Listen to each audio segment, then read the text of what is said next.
Gladstone 2013 Fired Up was a year-long community project involving over 100 people of all ages, including local school children, residents of a care home, local industrialists, ceramic suppliers, ceramic artists, local historians and former pottery workers, as well as staff from the Gladstone Pottery Museum, local artists and musicians, the British Ceramics Biennial, the Longton-based Centre of Refurbishment Excellence, Longton Heritage Project, Creative People and Places Stoke, and members of the British Police Symphony Orchestra.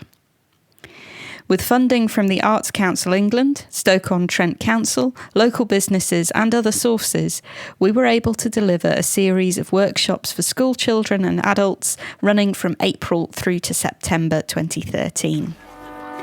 From these, we created original words, film, new music, drama, dance, and a unique ceramic sculpture, which we wove together with archive records and film to celebrate the beauty, grit, and resilience of the pottery's most famous product and its people, past and present.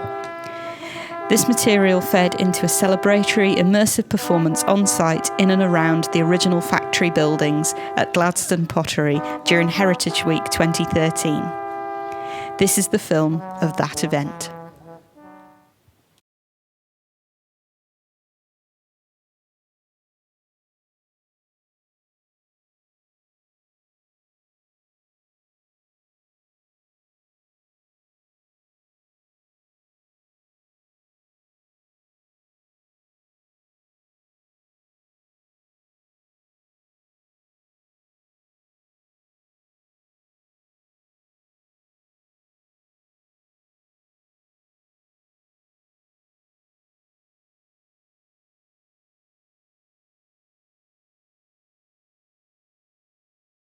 Farther you go north, everybody becomes friendlier.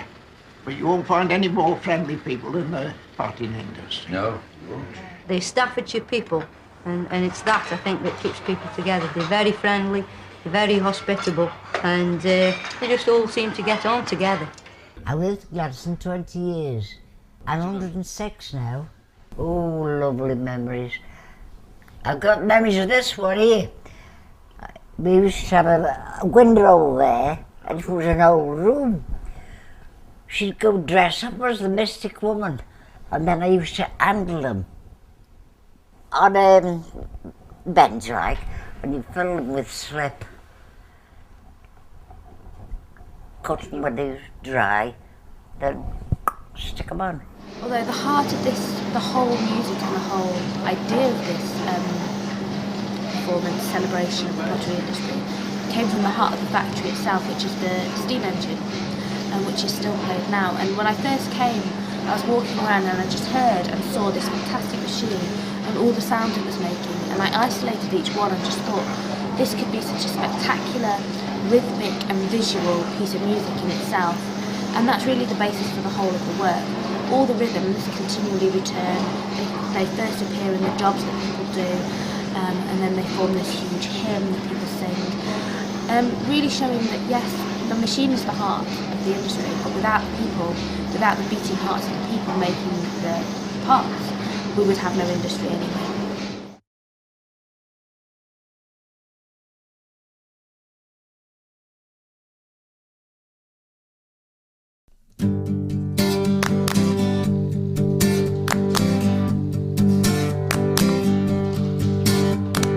I don't need you to patronize me. Well, don't pray for me. Now don't you pray for me.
even I can do that. And even you can do that, yeah, anyone can. Exactly, and you can hear the difference.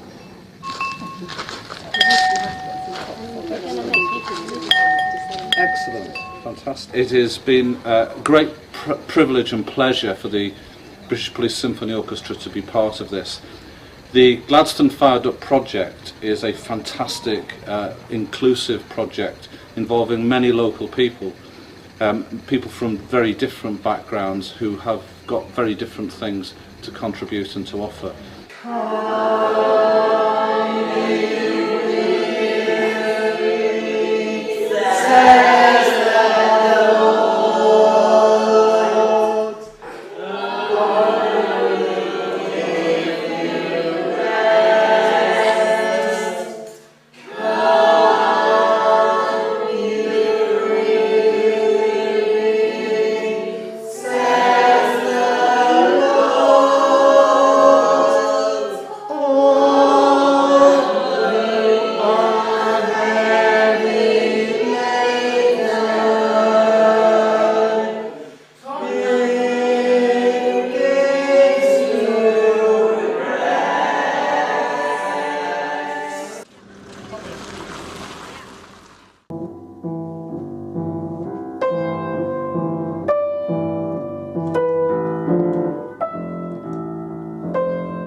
These tarnished chains have bound my gates, this amphitheatre of pots and plates. Once the envy of the world, the industrial age became unfurled. People gazed on this majesty, a bustling hive of productivity. The sweat, the fire, the blood, the dust have been replaced by decay and rust, and glory made by human hand Trickled away like hourglass sand. not merely an empty shell, abundant stories yet to tell. And secrets held within these walls. The silent courtyard and empty halls, though cast out from your memory, stands a monument to industry, now newly fired with resilience past, a legacy that's built to last.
I'm here. I'm still here. Waiting, watching, remembering. Gladstone. Prime Ministerial, solid, reliable sounding. Proud. Proud of a past, proud of a people, proud of the potteries. Make a pot of tea, serve a plate of food, take a dish of tastefulness, have a cup of comfort. The potteries. We always did it best. Our creative, skillful crafts, the envy of the world. Its pride in place, its pride in tradition, its pride in our perfections, the potteries. It's who we are, it's what we do. Yet look around, for I'm the last. An echo of what was once abundance, the pot banks. Many, many people have passed through my gates and through lifetimes of labour. Countless firings created fine ware for the world from the earth's crude clay and coal. And those passed through pass stories to us. I hear, I stay, I remember. Remember the way it was.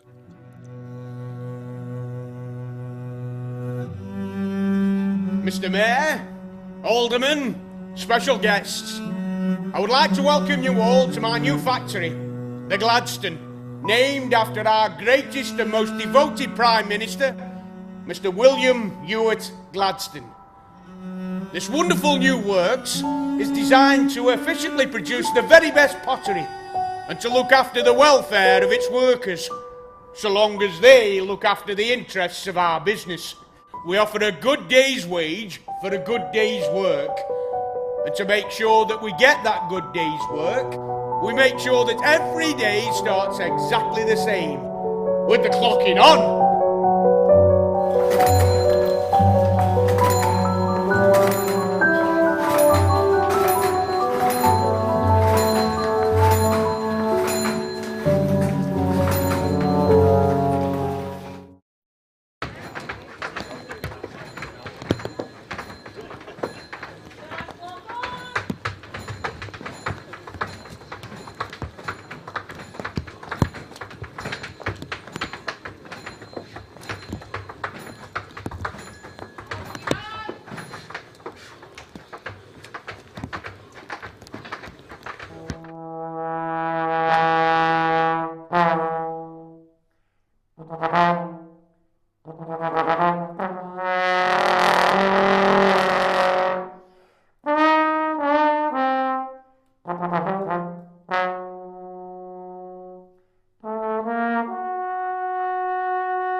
You know, I quite enjoyed delivering coal to the Gladstone. It was best when you timed it as the first drop in the morning. Drop your coal, then over to the kiln it was firing. There was always at least one on the go, and the firemen would be having their breakfast. They used to fry their bacon on the coal shovels. Rashers onto the shovel, then hold him in the fire mouth. Unforgettable smell of pot bank smoke and sizzling bacon. You know, they'd always give you some, with a chunk of bread. Best bacon you've ever tasted. And a break from back-breaking work, because coalman's work is hot work, especially in the summer, and near the kilns. We'd work with the shirts off, but you kept your eye out for the ladies, paintresses and such in the pot bank. If you saw a lady, get your shirt back on double quick. Old Len Ridgway, he was so hot one day, he'd just got his shorts on. And the head lady fettler came into the yard and screamed, "My man, you're an absolute disgrace. My girls are looking through the window. Put at least one more item of clothing on to be respectable." And you know what item of clothing you put on? His hat! His hat! He did a bow and said, "Anything to oblige, missus," and he waved at the ladies, and they loved it!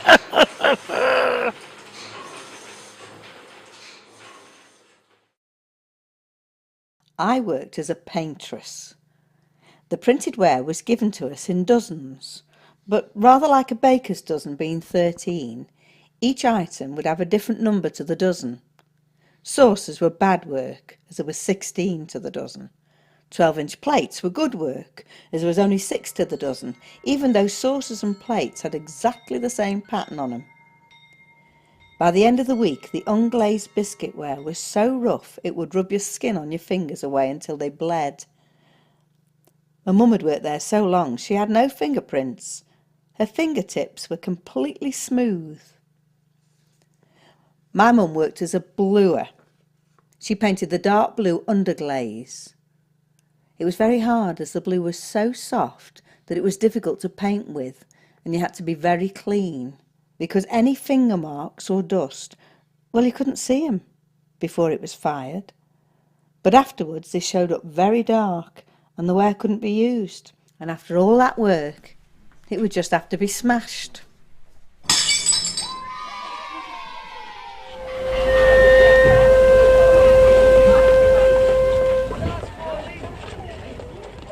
The end of another working day.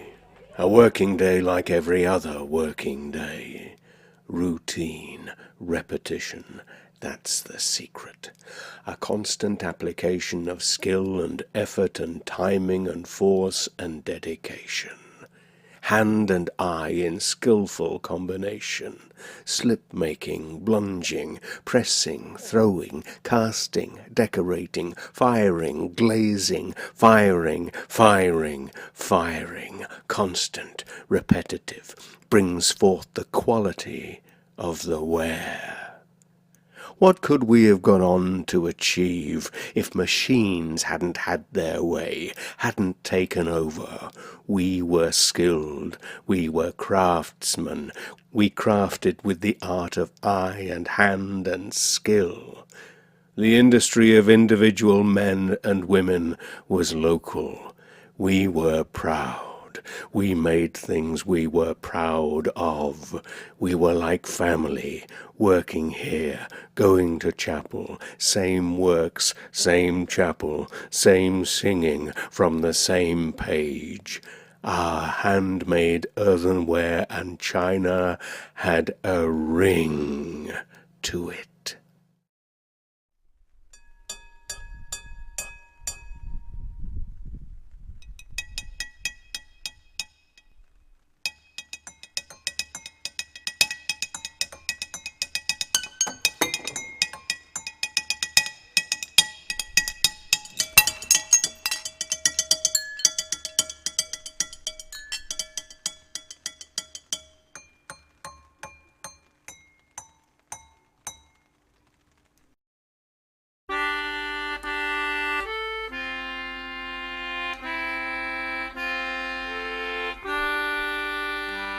Who'd be a potter?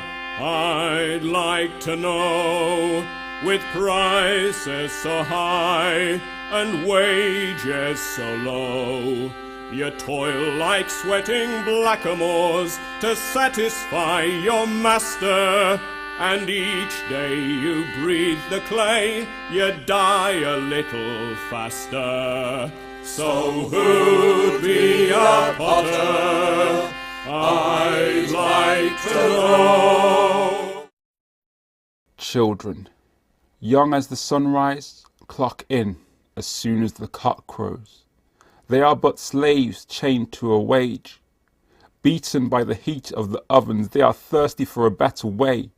Fathers sweat away, toiling as potters, hands reddened, raw and delicate, absorbing noxious proportions of lead without writing a legacy, risking life and limb to clock out with every disease. As imperfection education feeds the moral degradation within, they are allowed the indulgence of singing hymns.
My name is Caroline Byrne, and in these better days of 1910, I am required by His Majesty's Government to move around all the factories in the potteries 4 times a year, every 3 months, in order to look after the care and welfare of women workers. If you are interested in work, we now don't allow women to work more than a 55-hour week. You don't do any work Saturday afternoons or Sundays in order that you can at least get on with your domestic responsibilities and duties. And of course, 70% of the workforce in the industry is female, because obviously women are cheaper to employ than men. A woman's wage is approximately half that of a man's. May I ask how old you are? 12. Oh, right. So what work are you doing currently then? Nothing. You don't go to work at all at the moment? No. Right. She can't work full day, she can't work the full 10-hour day, because in these better days now of 1910, we only allow young people below the age of 13 to work for 5 hours a day. And then the other half of the day you will have to attend school. The bonus is, if she does work with lead, she will be earning a higher wage. And if she does get lead poisoning as a result of that, she will get a bit of compensation as well. We can organise that through the Home Office. So really, the future is looking a lot better for women. There will always be work for women in the pottery industry because of the fact that they're cheaper to employ, and one can never imagine a time when we won't need cups and saucers. So I'm sure the potteries will always have plenty of work for workers. Yes. I'll sing you a song of a jolly machine, which potters all say is a rattler, and excels every other as yet ever seen. I'm sure you'll pronounce it a spattler. For it makes bowls and plates in such mighty big rocks. Believe me, I'm no lying sinner, and I'm told by and by he'll make all of our cups. Then I'm sure we will go without dinner. Well, at the moment we've got our futures to look at. I mean, we're in the pottery industry the same as all these people here. I mean, we work hard, we work really hard for our money. And I can't see how they can just put a machine in and just take it to do our jobs. But you're not needed, because a machine is coming to do twice the work you could do by hand. Well, the only solution, in my opinion, is to stop the scientists. They are going too far, and eventually there'll be none of us left to do anything. Through the scientists, they're going too far into this world, and they're going to put us all in the next.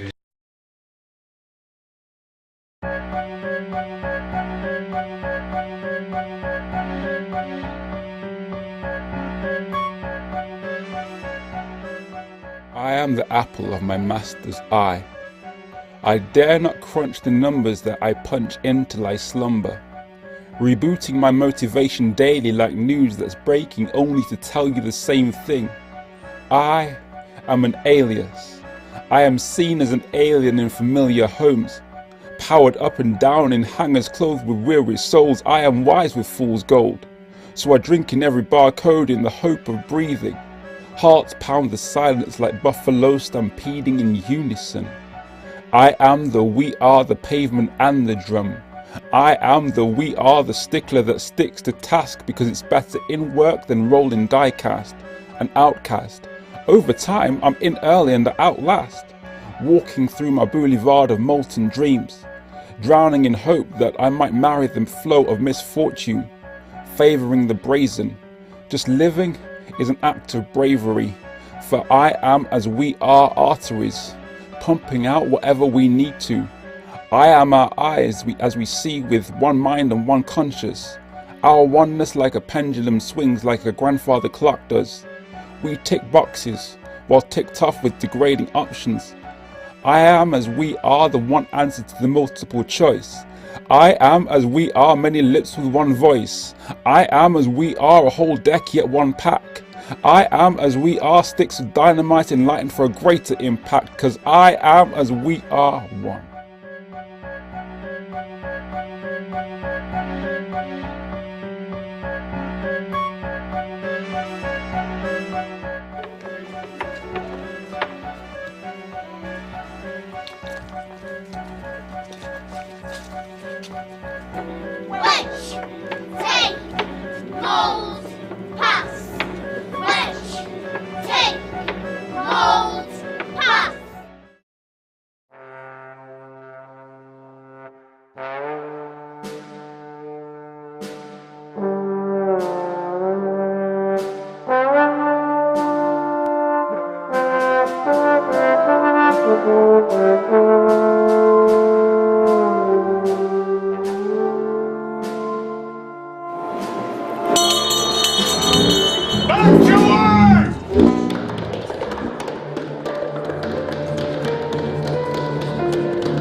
do we want? Heritage! When do we want it? Now! What do we want? Respect!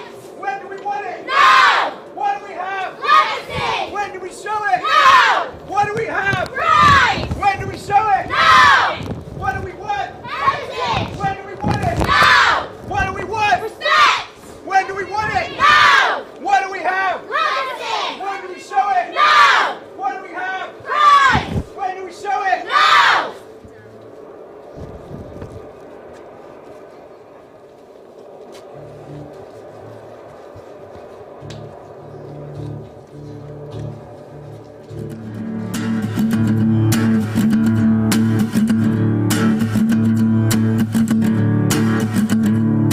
Now potters one and all, stand and fight, stand and fight. Oh, potters one and all, stand and fight. I remember when the kilns were burning bright, burning bright. I remember when the kilns were burning bright. The chimneys they cry out, they cry out, they cry out. The chimneys they cry out, they cry out. Make your voices heard, stand and shout, stand and shout. Oh, make your voices heard, stand and shout. A new bus station to take us away. I can't think of one good reason to stay. No honest work for honest pay,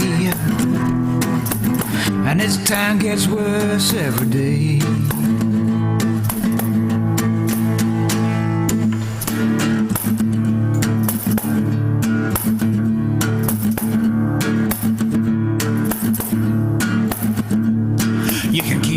Forest Park, it won't pay my bills, pay my bills. You can keep your Forest Park, it won't pay my bills. A new shopping centre with empty tills, empty tills. A new shopping centre with empty tills. Oh, potters one and all, stand and fight, stand and fight. Oh, potters one and all, stand and fight. Oh, potters one and all, stand and fight, stand and fight. Oh, potters one and all, stand and fight, stand and fight, stand and fight, stand and fight. The Gladstone must be saved.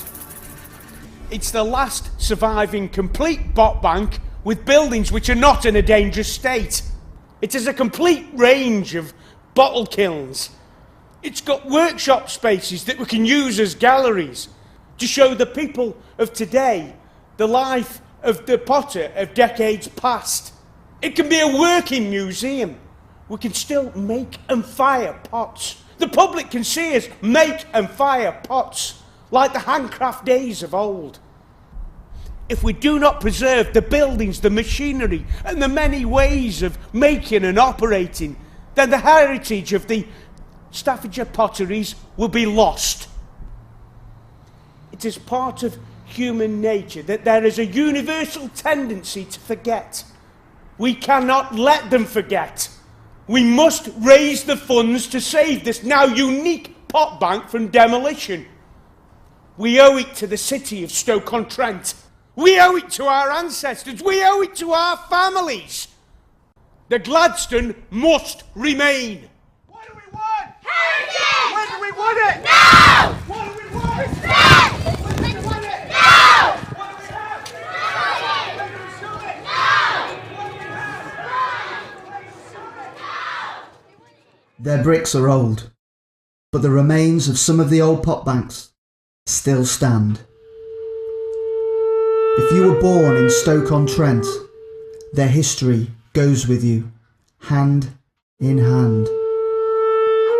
Plants and grass cling to the old gutters with a desperate grasp.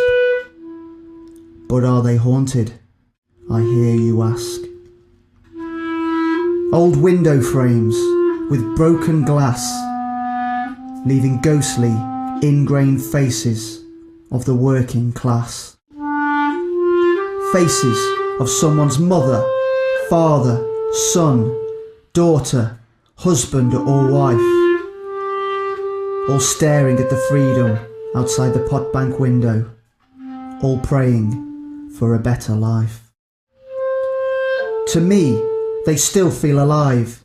They still have breath, long after their closure and long after their death. As long as those bottleneck factories still stand, in my imagination, they will always be full of life. The stories and the tales of good and bad times inside those buildings will always be rife. But inside those dark, giant bottleneck chimneys of old, like a small covered amphitheatre, lie stories never to be told. Good, sharing, working lives from the past, sharing spring, summer and winter days, all staring through those windows to the outside world with the same expressionless glaze. The spirits of the past still wander through the cobbled arched doorways. For all their working lives, that's where they've always clocked on. Empty kilns, empty shelves, empty benches. All that's left are the bricks and ghosts. The rest has all gone. Oh, wouldn't it be amazing to see those old pot banks back to their working prime once again? But sadly, they stand despairingly looking out over the new Stoke-on-Trent, waiting for the inevitable ball and chain.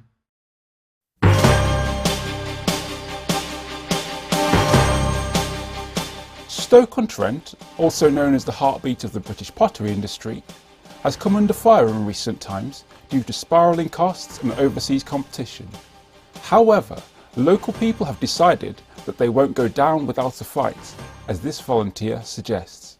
A lot of people in this district, important people, are determined that we save the heritage of the pottery industry. A trust has been set up and a suitable site found, this site here, Gladstone Pottery, because this is a typical old Victorian factory. It's got all the elements that you'd expect. It's got bottle ovens, it's got slip house, decorating shops, all the things that are essential to create an old Victorian pottery factory.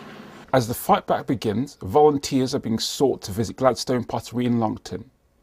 Bring stout shoes and torches to experience what is said to be a good time. Live from Longton, we have Angela Lee. It's a really exciting time for Stoke. Who would have thought it? Leaders in industrial heritage, Beamish and Bliss Hill have just started, but 1975, Stoke is up there, Gladstone's there, saving its industrial heritage, valuing it, keeping it for the future. Thank you, Angela. There you have it. An exciting time for all to be had.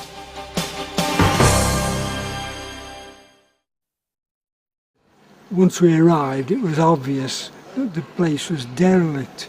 No one had worked here for at least 10 years, and we had a tour around on a wet, dismal night.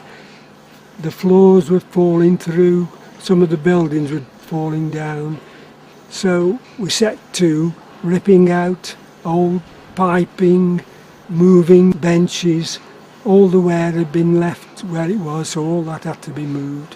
Then installed the steam engine and part of the slip house, and eventually on, I think it was about the 20th of August 1974, we'd reached the stage where they were going to open for a preview period, and the place was heaving with people trying to tidy it up, and there was a group of ladies cleaning the floor and wiping the banisters, and there was two that I was working near to. I think they were mopping the floor, and one said to the other, "I don't know why I'm doing this. I've usually got a cleaner at home." And I don't care how much technology takes over, how many gadgets that become available as time savers, as fun games, as computers, people will always want an item of beauty. And a piece of china is an item of beauty. And I can also say that Byron said in one of his poems many, many years ago that an item of beauty is a joy forever. And that is what pottery is. This is flower making. I used to work in the industry. making flowers on piecework. This is a rose. I'm making 3 middle petals and 5 outside petals. And this is bone china clay that's used for flowers, and it has been for centuries. So Longton's very famous for flower making, and I'd like to see it always be in Longton, people always be able to see it being done, and that's why it's so important to keep this museum going, so that people have the opportunity to see the different skills from the area. What about the industry? What's the industry got to do to keep the skills? They've got to train people. It's got to be retrained, and people have got to realise that we need young people, I think, to learn these skills, because once we've gone, the skills will go with us. So I think it's very important to teach the youngsters, and I do feel that young people would be very interested in learning, because I've worked with students and a lot of them have thoroughly enjoyed it, and I do think they would take to the flower making.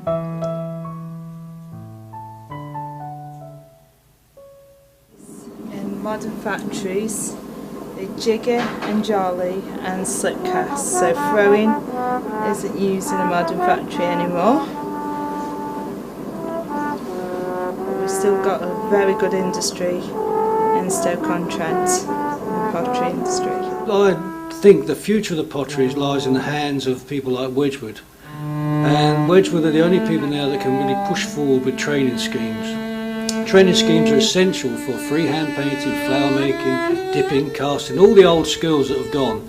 And now they should be revived and taught to youngsters. They're not being taught to youngsters now because the big firms that could have training schemes are all gone. And people like me and the people, artists and craftsmen, ceramic artists, there's about 15 of us left doing freehand now, and we want someone to come up behind us. But if we're paid to train people, we're doing, but it's left to the big companies now. And I think Wedgwood are our only hope. Ainsley sometimes will train somebody, and over at Crown Derby, I know they've got a few people working there, and they've got training schemes. But in the potteries, we need more, and that's where the future lies, training young people.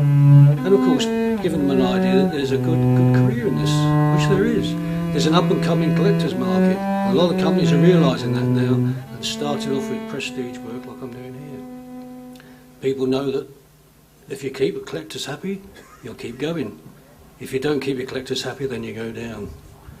We've got to promote Stoke-on-Trent in a positive way and make it that people want to come here and to invest in our industry, because we've got so many skills and so many talented people in the area that it's very important.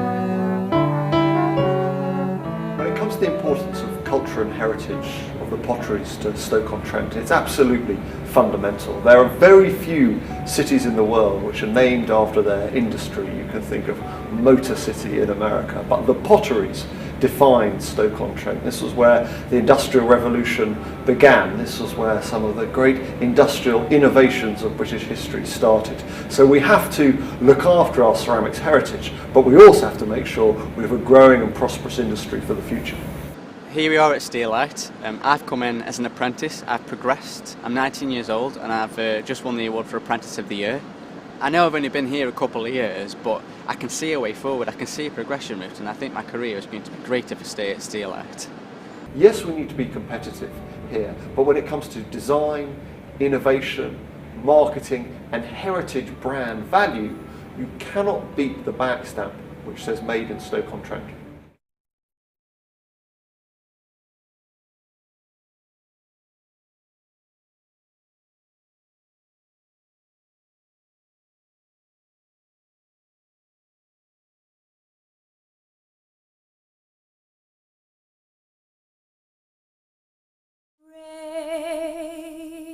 Raised from the dark,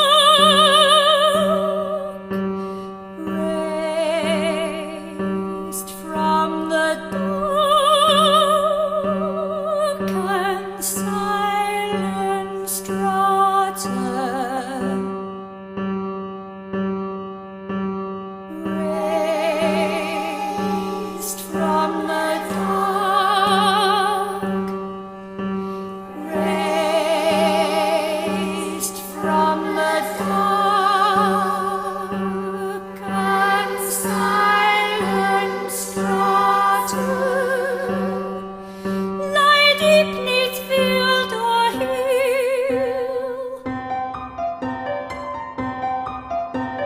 shaped with love, filled with passion.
Spending time here like it's something they're proud of. Because our shadow over Alton towers like Big Ben does the Thames, yet Ben has no friends. Unlike Burslem, who in 1910 gave birth to 5 daughters that matured as 5 sisters. 5 towns like Olympia, Rings and Staffordshire's hill fingers, they are angels of the Midlands, eternally insistent on repairing the lights. More than our nation would like, so we slow down to ballerinas in brick to simply waltz with the tide.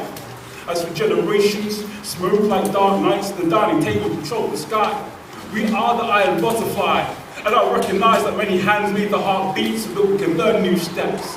By 1952, we could finally draw a breath, the stage was set. You know, death is fade from black. No intervals, it was straight into the Clean Air Act. She had to clean her act up. No smoking, just patches of factories to get the mighty part of the story, because if time is really money, then this woman's worth is worth a fortune. See, her shoulders served broadly so that Emma could build bridges of polka dot porcelain over trench troubled waters from steel light to Wedgwood. We should know and applaud us. So we should expand the borders so that others can reap the rewards of this great city and a vast work. Yet we're mobilizing generations like a tectonic mobile network. And that worthy work before us, so I just swim in this reflections. I'm just potty about the potteries. I've been since the inception. If the minister blessed the marriage, then with a child from its conception, babes are more than clay on display, on Hanley and Trenton. To what banks we are indebted. We'll never pension off our heritage, guarding its safety every day in years, our only will and testament. What's next to hate you wrestle with? Well, for every day, every revelation, there's got to be a Genesis. We've got to print an Exodus. To that end, I hope the pastoral specialists for excellence, decadence without rhetoric, go out and tell your relatives 3 words that I hope will stick. We are Stoke. We are Stoke. We are Stoke. See our temperament of gentleness brought up to this bring eminence, now our inheritance. Secure sentiment and reverence. The Stoke-on-Trent is best that be. More than an oatcake munching, long ball playing, ayo dog saying, mighty mouth between 2 giants, where blood, sport and water wastes the reason you even find China. With one night in a kiln, we are all now enlightened. Now you know, and I know why we are Stoke.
Ladies and gentlemen, I would like to thank you all, and we'd like to wish you all a safe journey home. So thanks for coming, and good night.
Wow.